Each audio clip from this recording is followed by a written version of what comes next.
Sri Krishna, Sri Krishna, Sri Krishna, Sri Krishna.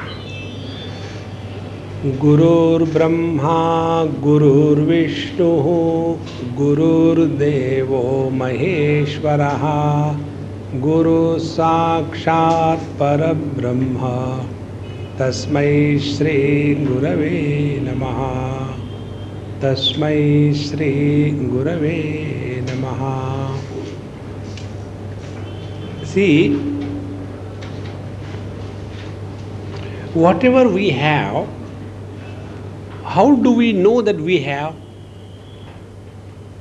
First is availability, and second is it is available to us, we must know about it. For example, it must have happened with you sometime in the past, or you must have seen happening with others.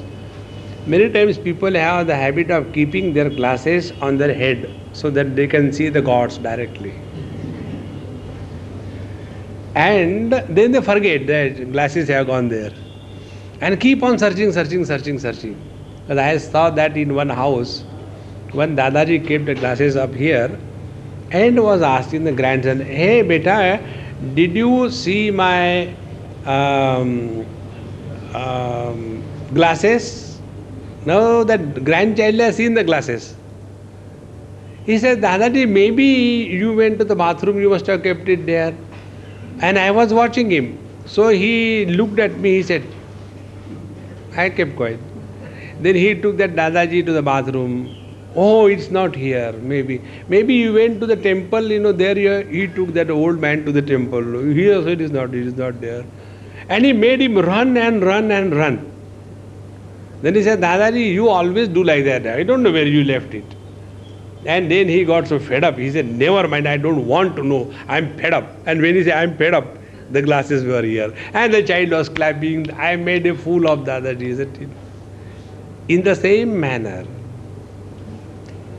if I have a strength or I don't have a strength, will be known to me only when I have discovered that really I have a strength. For example, if we want to attain first position in the university or in whichever subject we want, we are studying, what is the first requirement? Yes? No. Appear in the examination. Isn't it? Unless you appear in the examination, how can you come first in the university or a college or a class? You cannot. Therefore, to apply our inner strength in our outer world, we have to change the attitude. What is the change in attitude? Normally, when the difficulties come in front of us, we take the difficulties as problems. And when you look at something as a problem, that thing becomes powerful and you become powerless. And it's all our mind's projection. Nobody is responsible for that. So what is the attitude to be changed? Let us not take the difficulties of life as the problems, but as the challenge. Now tell me, when the children are studying for their examination, are they taking examination as a problem or as a challenge? They take it as a challenge. And those who take it as a problem, they are happy by somehow passing through. And those who take the examination as a challenge, they alone can really go high in their career. So application of the inner strength in the outer world begins when our attitude towards life changes. And what is the change in attitude? This is the first thing. That let us not take any situation in our life as a problem. Let us take it as a challenge. Come on, I'll try it. Very important. And when we take this situation, problem as a challenge, what happens? First thing that happens is that we are able to discover the hidden treasures of inner strength immediately. Because you don't want to run away from that. It is something like this, I always remember this example with reference to one lady sitting next to me in somebody's house, and there was some TV show going on, hurdle race. So we were just watching some news item.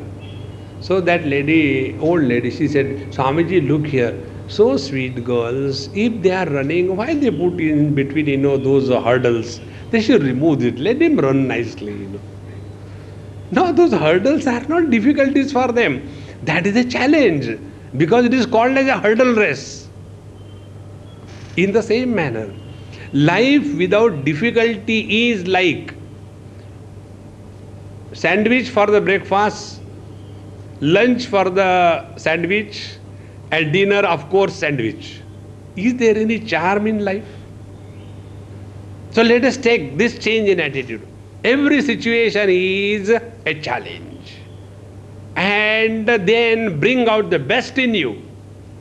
Now, how to bring out the best in us? By taking the things as challenge. This is the topic. Now the first step. First step is, nothing is impossible in this world. Nothing is impossible. We will be able to succeed, it's possible. Even we may fail, is possible. It is not necessary that success is the only story of life.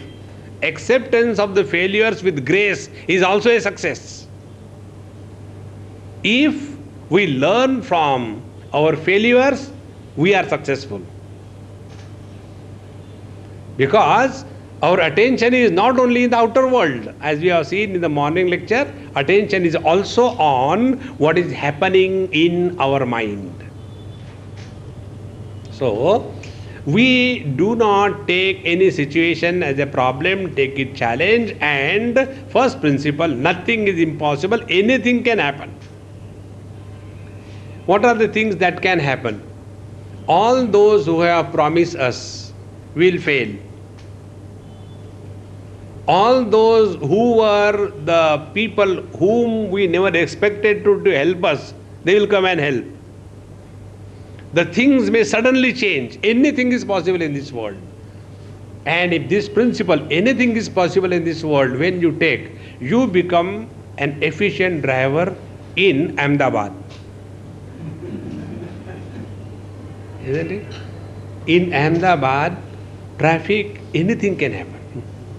Suddenly from nowhere, from the whole, even one taxi can come out, a three-wheeler. It is possible in Ahmedabad. When they have to turn to the right, to the left, they will not have signal shown in a decent manner, either the light or the hand. They will take out their legs. This is possible only in Ahmedabad. I remember last time I told you, if you have heard, this is about 4 or 5 years before, when I came for the first, that public lecture. So one person asked me, he said, Swamiji, it's such a surprising thing to see.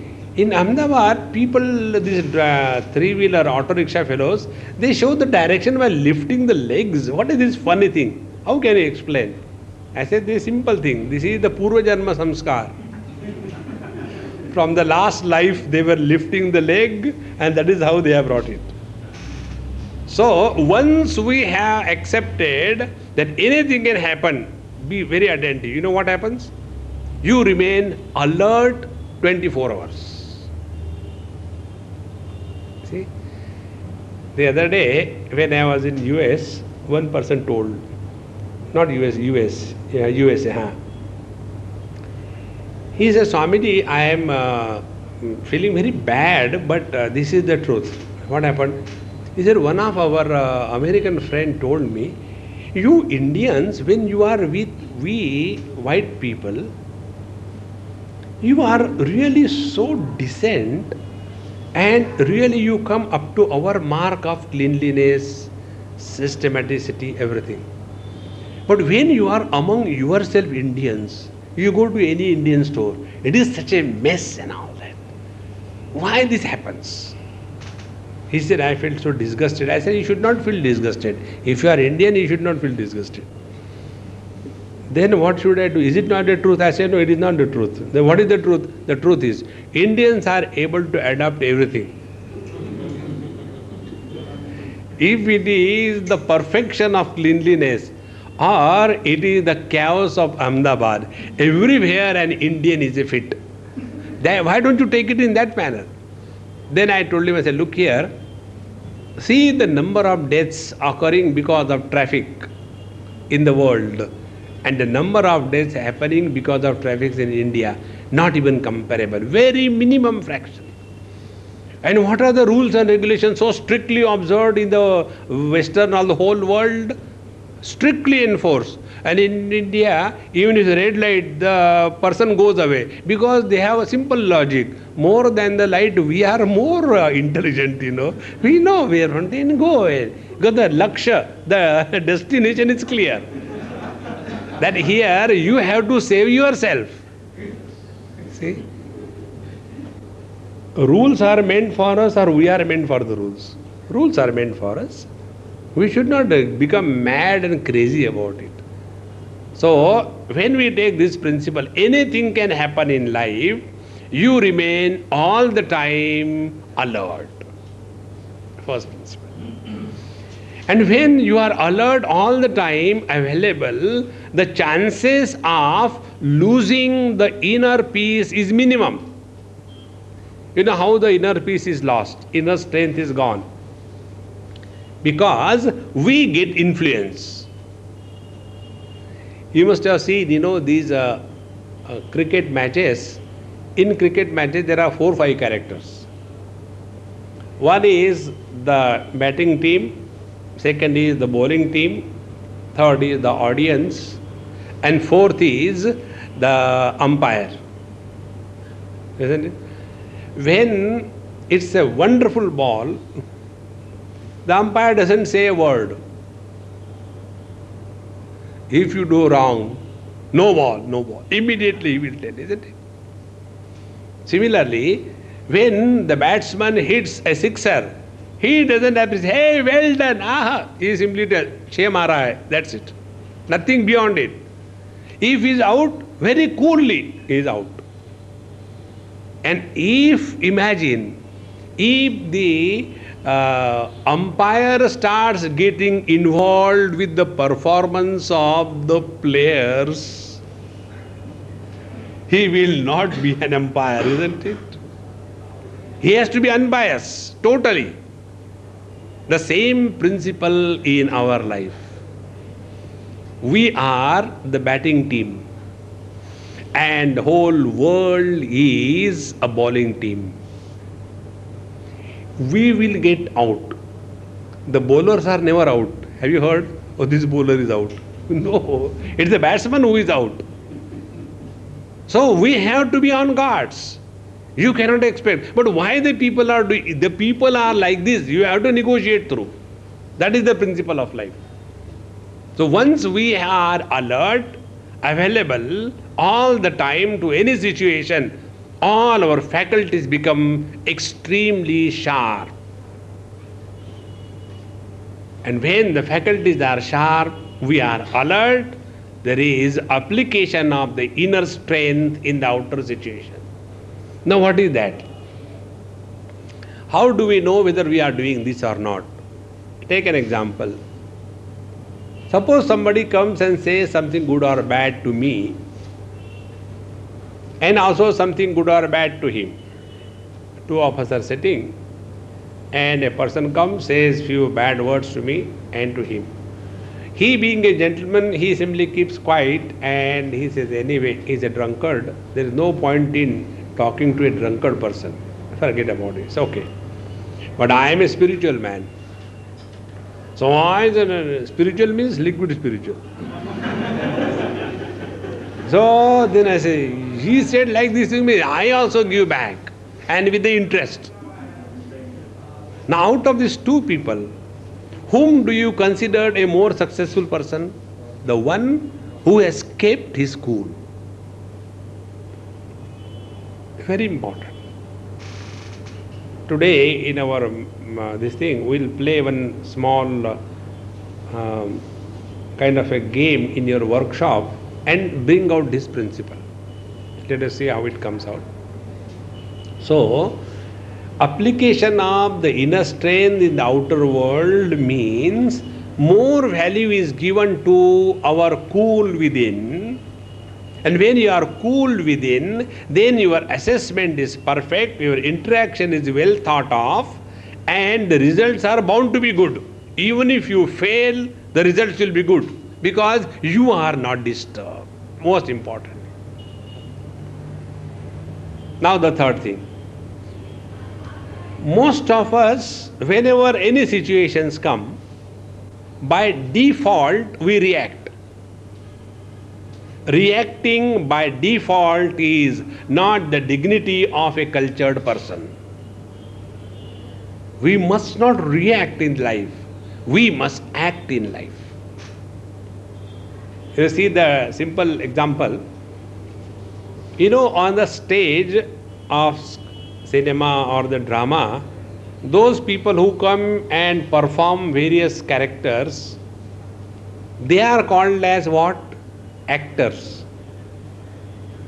They are not called as reactors. Isn't it? And who is the actor? Actor is the one. When he says, an actor, a boy comes and says to the girl on the stage, "Honey, I love you." He is only acting. He never means that he really loves that useless girl. No, he never means that. He is only acting. But acting is so sincere that the audience starts feeling that it is really a love affair. Similarly, another actor comes and talks so tragic events of life and starts crying and becoming miserable.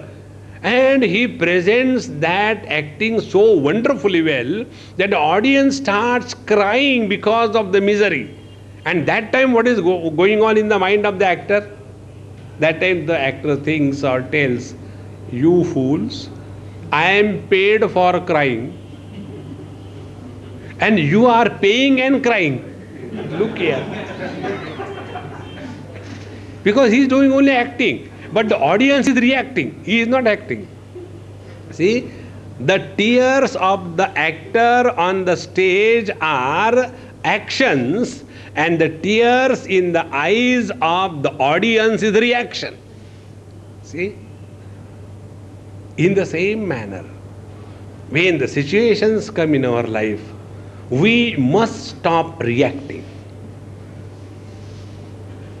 The moment we stop reacting, what happens? We start acting. So you go to home and tell your wife, "Honey, I love you." But you remember, it's only acting. You don't have to mean that. I remember one very nice thing.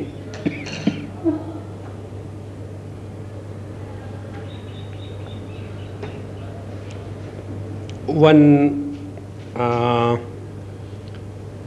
lady told her husband, "Honey, if I die, what will you do?"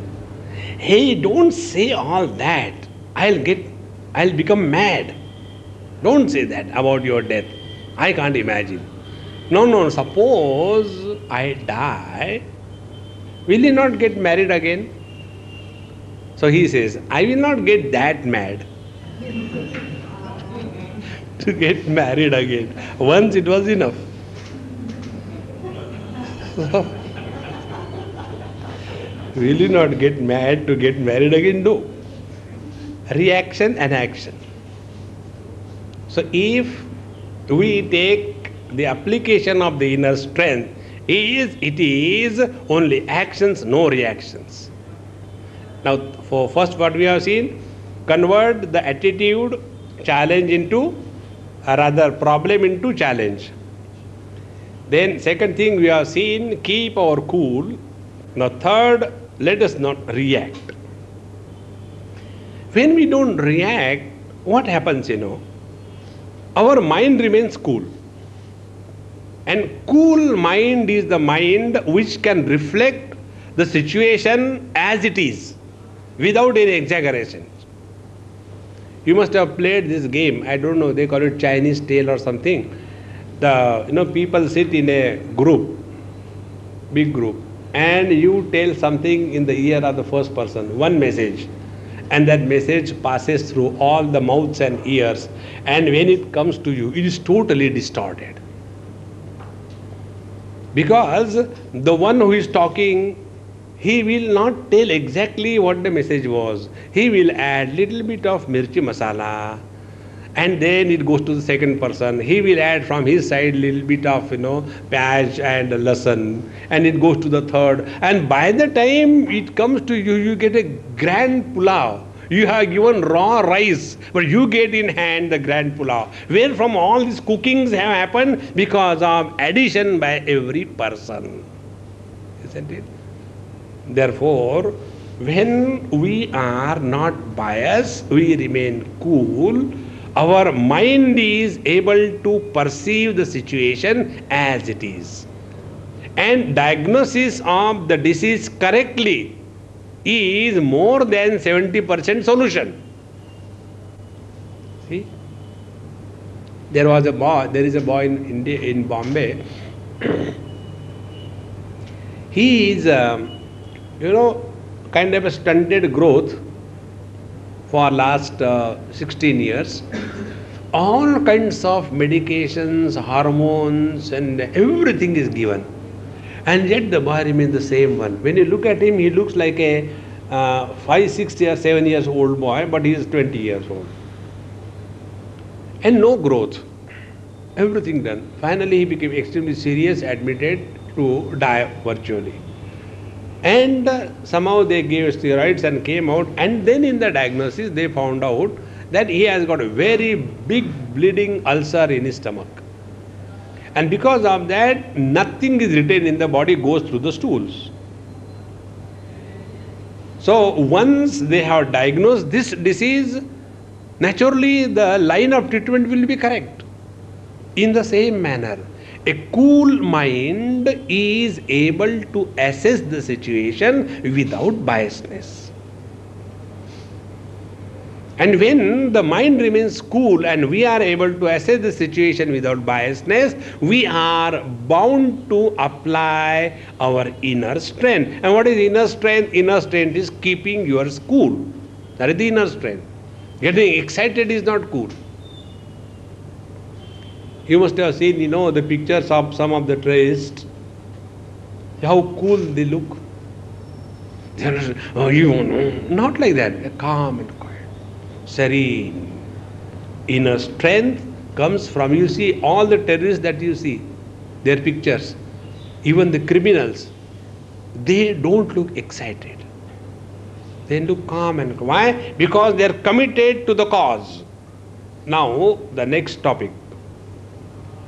To bring out the inner strength to apply in the outer world is possible when we are committed to the cause. Commitment to the cause is very essential. If our commitment is not there, then what happens? All the difficulties crop up. On the contrary, difficulties can be defined as when our attention from the goal is taken away, thereafter whatever is seen, that is called as difficulty. See? When attention is on the goal, then difficulties don't appear. Then you cross the difficulties. The best example I can think of, this I read in some magazine, very good one. There was one mullah offering his prayers. And one young girl crossed the towel and went ahead and came back after 2 hours, 3 hours. And he was so angry.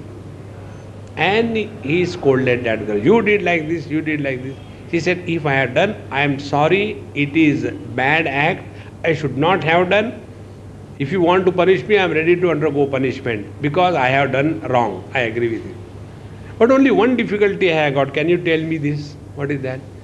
I went to meet my beloved, a mortal beloved, and I did not notice your presence. and therefore I walked. And you were praying to the immortal Lord. How did you see me? See? Another example I'll give you. This happened in one of the satsang. One lady came and told, Swamiji, I don't know how to tell you, but I have to tell you. I said, yes, Amma, tell please. Don't tell anybody else. I said, okay, I will not tell you. You know, when I come for satsang, you know that man, I said, I don't know that man. No, he sits on that, fourth from the right. I said, I don't count people who sits where and all that. Anyway, he sits fourth from the right. And I said this side. He is constantly looking at me. Why don't you tell him something? I said, okay, I might tell him. But you please tell me, how do you know he is constantly looking unless you constantly look at him? See? Whenever we pass on our responsibility of commitment to the cause, all these problems crop up. Now those who are committed to the satsanga, they have no difficulties of transport, they have no difficulties of a place, they have no difficulties of the rains, they reach automatically. And those who don't want to come, their difficulty, Swamiji, I don't know what to do. These drivers are so horrible. I wanted to come and attend your satsang, but drivers don't come. How can I come? Imagine, he who is disturbed only by the absence of the driver, and for that you forgo the opportunity. That means your commitment is zero. Suppose you have to catch a flight to other country, and the last moment, suppose the driver doesn't come. You don't complain to the airlines. You somehow phone your friend or take a taxi and somehow reach the airport, because commitment is there. That is why, to bring out the inner strength in our actual life, what is required is commitment to the cause. Unless we are committed, we will never be able to do anything in our life. Commitment is a must. Now, the next topic. When we have to live in this world, we must accept certain facts of life. The acceptance of facts of life. What are the facts of life? In this world, everybody has to live his life and everybody has to die his death. There is no proxy in life. Whenever we have become miserable, we have somehow or the other become dependent on something or somebody. Dependency does not allow the inner strength to be brought out. See? Take example from our Ramayana, when Bhagwan Ramachandraji went to the forest, he could have always presented the difficulties. To fight with the Ravana is such a difficult thing, It's okay, he has taken my wife, I should do something. But without, the proper army and all that, how can I go? No. He could raise the armies out of the monkeys. See? When we stop depending on the people, on the situation, we are able to bring out the best not only in us from the situation also. And then only we are really able to apply or translate the knowledge into action. Therefore, let us be very clear. It is our responsibility and we have to do this. Whether somebody comes or doesn't come, we are committed to that. And if you are committed to that, you will see situations start happening in favor of you. One example I'll give you. This is a friend of mine. He never had any spiritual background, and his wife died, and he was very disturbed. So then he started coming and he became my friend. When I left that place, he said, "You are going now. Who will give me support?" I said, "You take the book of the Gospel of Sri Ramakrishna Paramahams and read every day. By rule. Have a rule that every day you have to read 2-3 pages before you go out for work. I said, don't ask questions. You just do that and see the difference. He started. After 6 months, he met me and he said, Swamiji, I am a scientific minded. Throughout my life, I have been working only on the scientific projects. This I cannot explain. So what is that? He said, whatever is the possible problem that I am going to come, that was the kind of topic I have read in the morning before I went for work. And when the situation comes, immediately it clicks. Hey, today Ramakrishna said like this thing. Oh, this is possible. And I was able to go through. And the result was that now I don't get disturbed, angry, agitated in all my meetings. And people around me started getting surprised. This time, sir is not becoming angry. What is wrong with him? Meaning, getting angry is a normal thing, and not getting angry is something wrong. Look here. This is how we develop our character. That is why it is so necessary that, now this is the next step, take this particular book which I told you, the Gospel of Ramakrishna Paramahams. I want to make it very clear, I am not a disciple of Ramakrishna Paramahams, nor I am following the Ramakrishna order. Therefore, I am not marketing their books, okay? I am telling you my personal experience. M. Name of the author is M. Like MTV, his name is only M. And it will give you such wonderful stuff. So to apply, translate the knowledge or the inner strength into daily life, we have to expose ourselves this kind of literature every day. Not once in a while, every day. You get extremely beautiful ideas. You get extremely wonderful thoughts. For example, somebody came to him and told him, sir, I want to sit for meditation, but nothing happens, I get so disturbed and what I should do, I don't know. My spiritual progress is not happening. He tells such simple words. He says, if you want to make curds out of the milk, the warm milk is sown with the starter and then the milk must remain undisturbed. Then only it can be converted into curds. See how simple example. We develop a vision thereafter. When you go through that again and again, you develop a vision. What is the vision? Everyone around us, every situation in our life becomes our teacher. We are able to learn from every interaction of our life. Friends, when we are able to learn from our own life's experiences, we are growing wise. If we do not learn from our life's experiences, we grow otherwise and old. So how to do that? This faculty we have to develop. And this faculty, once you start developing, then you will see that how things are very simple. They are not problematic. It's very, very simple.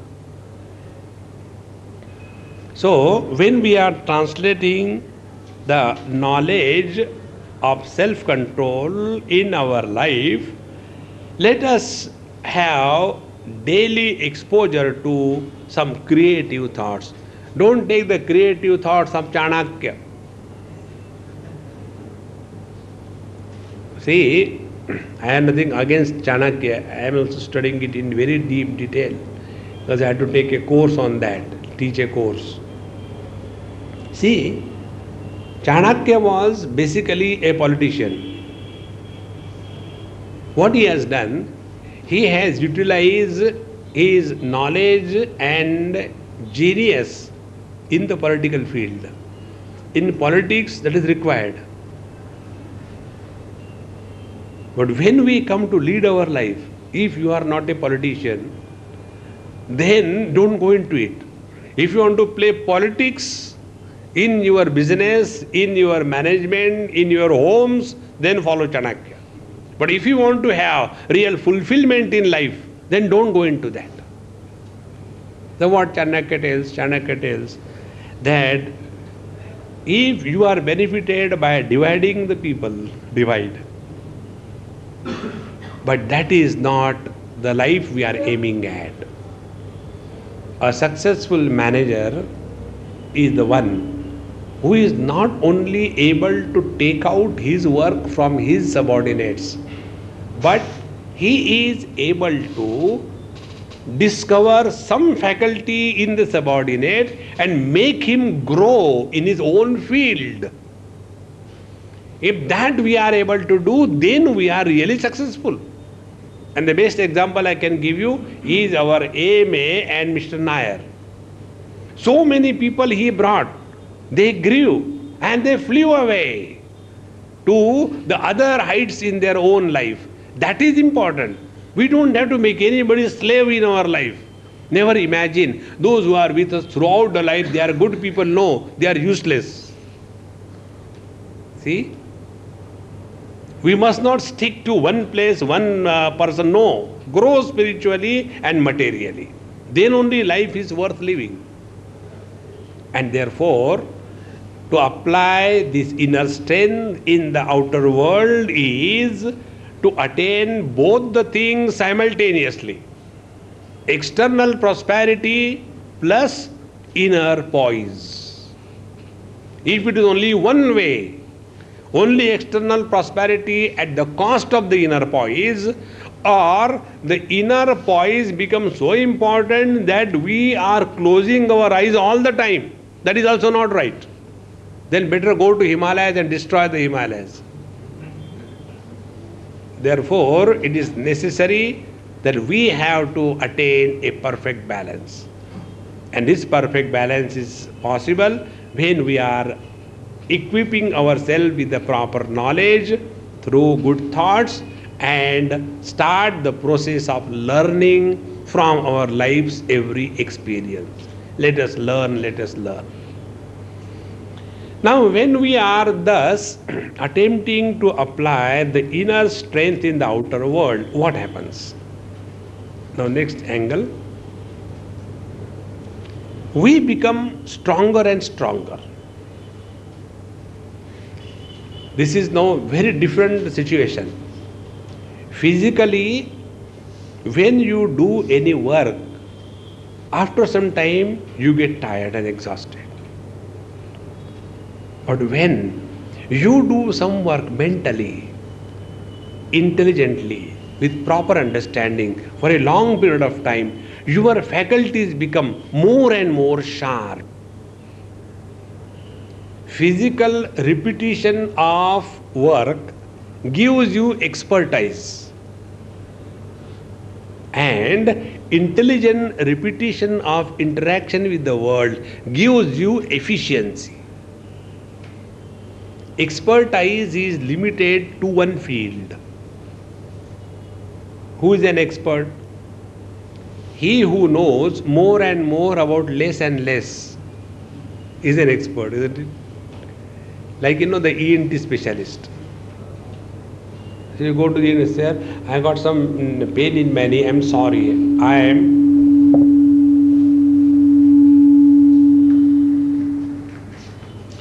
It's okay. And make it low, the upper one. Now it's better. And that's okay now. It's fine. It's fine, I think.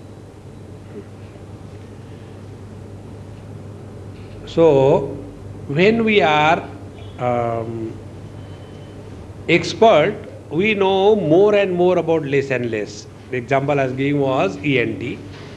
In this ENT, one day, these children, they come and ask funny questions. Swamiji, do you know what is a beauty parlor? Swamiji, do you know what is ENT? I said, Mama, I don't know.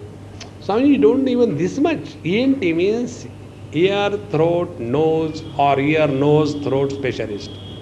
I said, I don't think that is the meaning. Then what is that? ENT specialist is a doctor who catches your ear and asks you to pay through nose. If you don't, he cuts your throat. ENT specialist. So when we are functioning at a very gross level, we become expert. Efficiency is discovery of expertise in every field is efficiency. If we are able to discover the faculty of efficiency, a husband becomes efficient husband. Not an expert husband. There is a difference between efficient husband and expert husband. And an expert husband is the one who is always submitting to the wife. There was a big gathering and a person conducting the whole program, he said, all those who are afraid of their wife on one side, everybody went on one side, except one man. Naturally, all attention goes there. Hey, sir, how come? You are the only one among all the husbands not afraid of your wife. Great, tell the secret. He said, my wife told me to stand there. So, an expert husband is different. And what is efficient husband? Efficient husband is the one who is able to be happy in spite of the wife. See the difference? So efficiency is that faculty in us when we are able to bring out the best in us in every situation. Please understand this. Expertise limits our abilities in a smaller field. Because the very instrument of mind is now getting tuned up. And whatever field you work, it is the mind alone that is required. And when this mind is under our proper control, everything becomes most wonderful. So, if we have to apply the inner strength, how do we know whether we have applied or not? First is we grow sharper and sharper. We don't get tired, we don't get bored, we do not become monotonous. Take the mechanical life. Suppose somebody's job is on a assembly line. His job is only when that particular thing comes, take one part, fit it and do 3 times. Then again it moves, second time comes, again put the part, do. After some time he becomes so expert that he doesn't have to think. It becomes very keen expertise. But if you put him into another job, he is total failure. Is it not? This is what happens in our life. When we become expert in a field, we become a failure in life. What application of this inner strength is, your expertise does not remain limited in your field of action, but it is permeating in and through all the departments of activity of your life, because now you have become efficient. And this is how, when we go on applying this knowledge, you grow wise. And what is the wisdom? Wisdom is we remain undisturbed, balanced under every situation.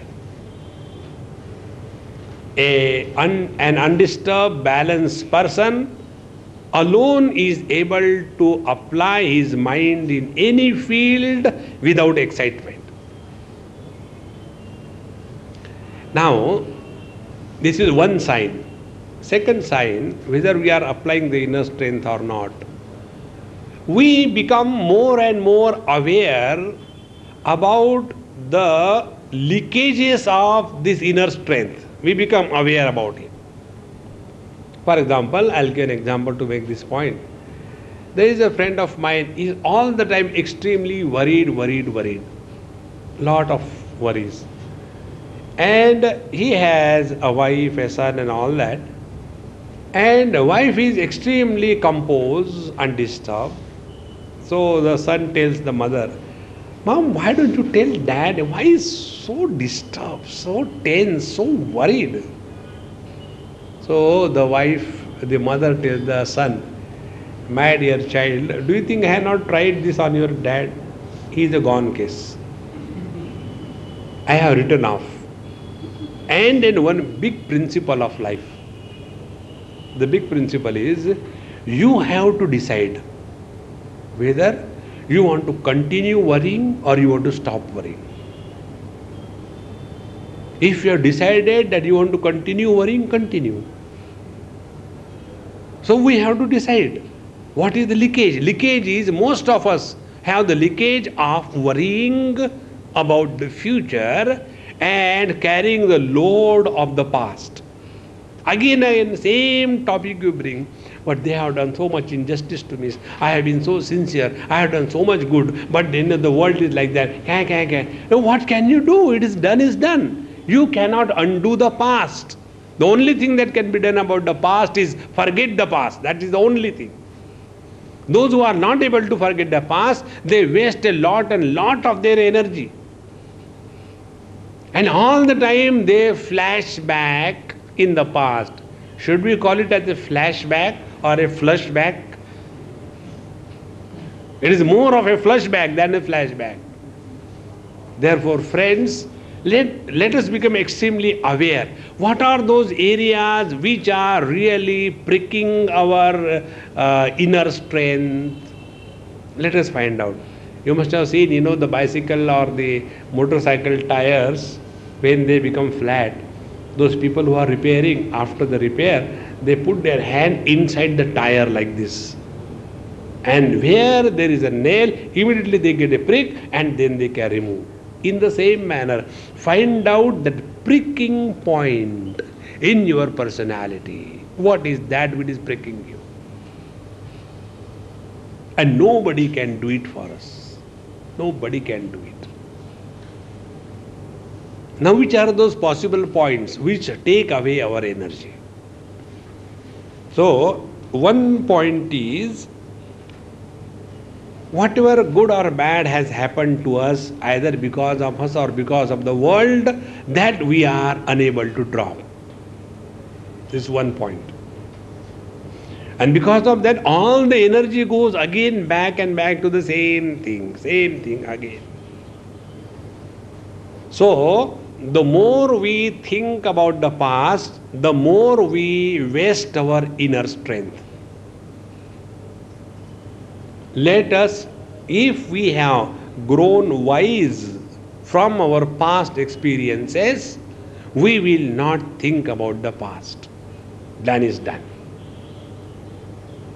The second area where our inner strength is wasted is uncalled for worries about the future.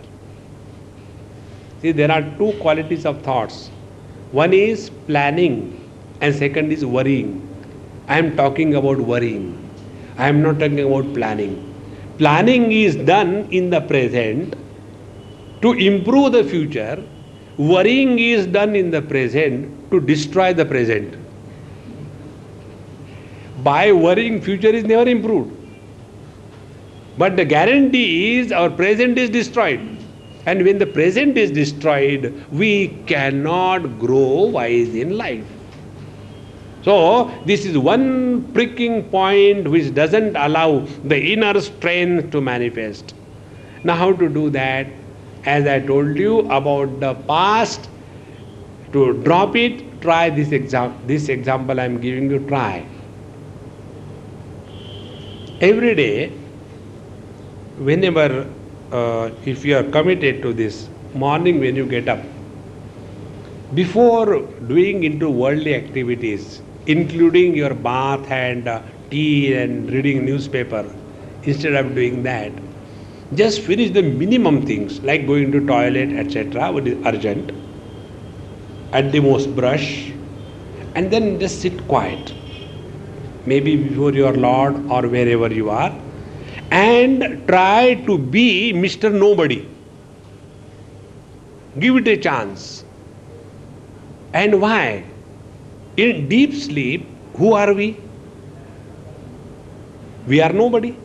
Neither man nor woman nor young nor old, educated, uneducated, beautiful, ugly. None of these things are there. And as a result of being nobody, when we get up out of the sleep, we are so fresh and energetic, is it not? So, where is the strength that is coming to us after we get up from the sleep is only because we were nobody during the deep sleep. Now, try to practice that Mr. Nobody every morning for 10 minutes, 15 minutes, and try to understand what is the meaning of being nobody. So, if I become a husband, only topic of contemplation or worry is wife. If I become a father, the only topic of contemplation or worry is the children. If I become an officer, the only topic of discussion is the office matters. See? If I become a subordinate early in the morning, the only topic of contemplation is my boss. See? And such people who are unable to remain nobody, such people will dream also that they have become somebody. A failure in life dreams like this. I am a boss and my boss is my servant. And I'll make him dance. Go and get water. And he'll drink water. I'll shout at him. This is the way to bring water. Bring proper water. Nothing is wrong. Only that imagining, dreaming. And that habit of becoming becomes so much in us that even in the dream also we want to become somebody and suffer. Think. Therefore, give this a try. Sit for 10 minutes, 20 minutes and try to understand what is the meaning of being nobody. Try. See what a difference it makes. Your total past is erased. We are somebody as summation of our total past.